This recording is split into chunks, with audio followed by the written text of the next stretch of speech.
Surat Paulus yang kedua kepada Timotius, pasal 1, Salam. Dari Paulus Rasul Kristus Yesus oleh kehendak Allah untuk memberitakan janji tentang hidup dalam Kristus Yesus.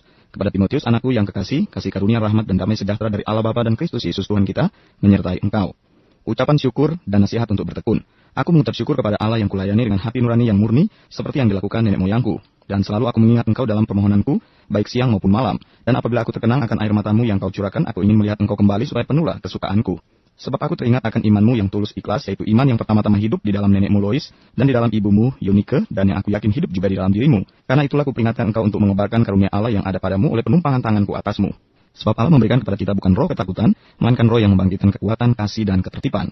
Jadi janganlah malu bersaksi tentang Tuhan kita, dan janganlah malu karena aku seorang hukuman karena Dia, melainkan ikutlah menderita bagi Injilnya oleh kekuatan Allah. Dialah yang menyelamatkan kita dan memanggil kita dengan panggilan kudus, bukan berdasarkan perbuatan kita, melainkan berdasarkan maksud dan kasih karunia-Nya sendiri, yang telah dikaruniakan kepada kita dalam Kristus Yesus sebelum permulaan zaman. Dan yang sekarang dinyatakan oleh kedatangan Juru Selamat kita, Yesus Kristus, yang oleh Injil telah mematahkan kuasa maut dan mendatangkan hidup yang tidak dapat binasa. Untuk Injil inilah aku telah ditetapkan sebagai pemberita, sebagai rasul, dan sebagai guru. Itulah sebabnya aku menderita semuanya ini. Tetapi aku tidak malu karena aku tahu kepada siapa aku percaya, dan aku yakin bahwa Dia berkuasa memeliharakan apa yang telah dipercayakannya kepadaku hingga pada hari Tuhan. Peganglah segala sesuatu yang telah engkau dengar daripadaku sebagai contoh ajaran yang sehat, dan lakukanlah itu dalam iman dan kasih dalam Kristus Yesus.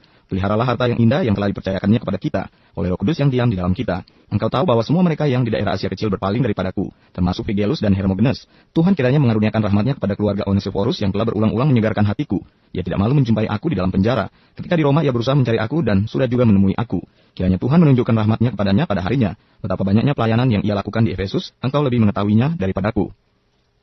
Pasal 2, panggilan untuk menderita. Sebab itu, hai anakku, jadilah kuat oleh kasih karunia dalam Kristus Yesus. Apa yang telah engkau dengar daripadaku di depan banyak saksi, percayakanlah itu kepada orang-orang yang dapat dipercayai, yang juga cakap mengajar orang lain. Ikutlah menderita sebagai seorang prajurit yang baik dari Kristus Yesus. Seorang prajurit yang sedang berjuang tidak memusingkan dirinya dengan soal-soal penghidupannya, supaya dengan demikian ia berkenan kepada komandannya.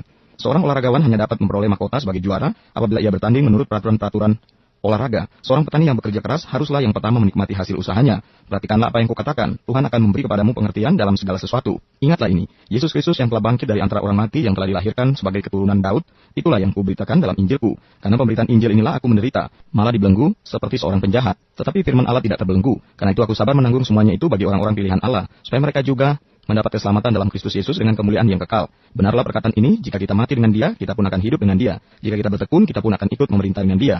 Jika kita menyangkal Dia, Dia pun akan menyangkal kita. Jika kita tidak setia, Dia tetap setia karena Dia tidak dapat menyangkal dirinya. Nasihat dalam menghadapi pengajar yang sesat. Ingatkanlah dan pesankanlah semuanya itu dengan sungguh-sungguh kepada mereka di hadapan Allah, agar jangan mereka bersilat kata, karena hal itu sama sekali tidak berguna, malah mengacaukan orang yang mendengarnya. Usahakanlah supaya engkau layak di hadapan Allah sebagai seorang pekerja yang tidak usah malu, yang berterus terang memberitakan perkataan kebenaran itu. Tetapi hindarilah omongan yang kosong dan yang tak suci yang hanya menambah kefasikan. Perkataan mereka menjalar seperti penyakit kanker.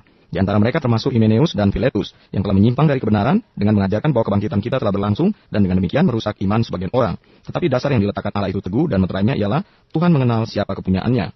Dan setiap orang yang menyebut nama Tuhan hendaklah meninggalkan kejahatan. Dalam rumah yang besar bukan hanya terdapat perabot dari emas dan perak, melainkan juga dari kayu dan tanah, yang pertama dipakai untuk maksud yang mulia, dan yang terakhir untuk maksud yang kurang mulia. Jika seorang menyucikan dirinya dari hal-hal yang jahat, ia akan menjadi perabot rumah untuk maksud yang mulia. Ia dikuduskan, dipandang layak untuk dipakai tuannya, dan disediakan untuk setiap pekerjaan yang mulia. Sebab itu jauhilah nafsu orang muda, kejarlah keadilan, kesetiaan, kasih, dan damai bersama-sama dengan mereka yang berseru kepada Tuhan dengan hati yang murni. Hindarilah soal-soal yang dicari-cari, yang bodoh dan tidak layak. Engkau tahu bahwa soal-soal itu menimbulkan pertengkaran, sedangkan seorang hamba Tuhan tidak boleh bertengkar, tetapi harus ramah terhadap semua orang. Ia harus cakap, mengajar, sabar, dan dengan lemah lembut dapat menuntun orang yang suka melawan, sebab mungkin Tuhan memberikan kesempatan kepada mereka untuk bertobat dan memimpin mereka sehingga mereka mengenal kebenaran. Dan dengan demikian mereka menjadi sadar kembali, karena terlepas dari jerat iblis yang telah mengikat mereka pada kehendaknya.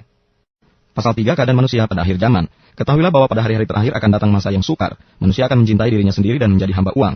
Mereka akan membual dan menyombongkan diri, mereka akan menjadi pemfitnah, mereka akan berontak terhadap orang tua dan tidak tahu berterima kasih. Tidak mempedulikan agama, tidak tahu mengasihi, tidak mau berdamai, suka menjelekan orang, tidak dapat mengekang diri, garang, tidak suka yang baik, suka mengkhianat, tidak berpikir panjang, berlagak tahu, lebih menuruti hawa nafsu daripada menuruti Allah. Secara lahiriah mereka menjalankan ibadah mereka, tetapi pada hakikatnya mereka memungkiri kekuatannya. Jauhilah mereka itu. Sebab di antara mereka terdapat orang-orang yang menyelundup ke rumah orang lain dan menjerat perempuan-perempuan lemah yang syarat dengan dosa dan dikuasai oleh berbagai-bagai nafsu, yang walaupun selalu ingin diajar namun tidak pernah dapat mengenal kebenaran.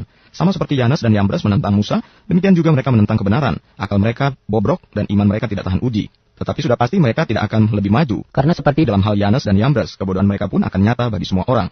Iman bertumbuh dalam penganiayaan dan dalam pembacaan kitab suci. Tetapi engkau telah mengikuti ajaranku, cara hidupku, pendirianku, imanku, kesabaranku, kasihku, dan ketekunanku.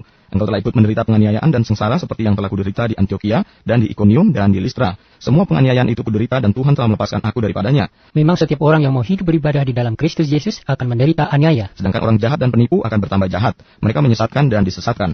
Tetapi hendaklah engkau tetap berpegang pada kebenaran yang telah engkau terima dan engkau yakini, dengan selalu mengingat orang yang telah mengajarkannya kepadamu. Ingatlah juga bahwa dari kecil engkau sudah mengenal kitab suci yang dapat memberi hikmat kepadamu dan menuntun engkau kepada keselamatan oleh iman kepada Kristus Yesus. Segala tulisan yang diilhamkan Allah memang bermanfaat untuk mengajar, untuk menyatakan kesalahan, untuk memperbaiki kelakuan, dan untuk mendidik orang dalam kebenaran. Dengan demikian, tiap-tiap manusia kepunyaan Allah diperlengkapi untuk setiap perbuatan baik. Pasal 4, penuhilah panggilan pelayananmu. Di hadapan Allah dan Kristus Yesus yang akan menghakimi orang yang hidup dan yang mati, aku berpesan dengan sungguh-sungguh kepadamu, demi penyataannya dan demi kerajaannya. Beritakanlah firman, siap, sedialah baik atau tidak baik waktunya. Nyatakanlah apa yang salah, tegurlah, dan nasihatilah dengan segala kesabaran dan pengajaran. Karena akan datang waktunya orang tidak dapat lagi menerima ajaran sehat. Tetapi mereka akan mengumpulkan guru-guru menurut kehendaknya untuk memuaskan keinginan telinganya. Mereka akan memalingkan telinganya dari kebenaran dan membukanya bagi dongeng. Tetapi kuasailah dirimu dalam segala hal, sabarlah menderita, lakukanlah pekerjaan pemberita Injil, dan tunaikanlah tugas pelayananmu.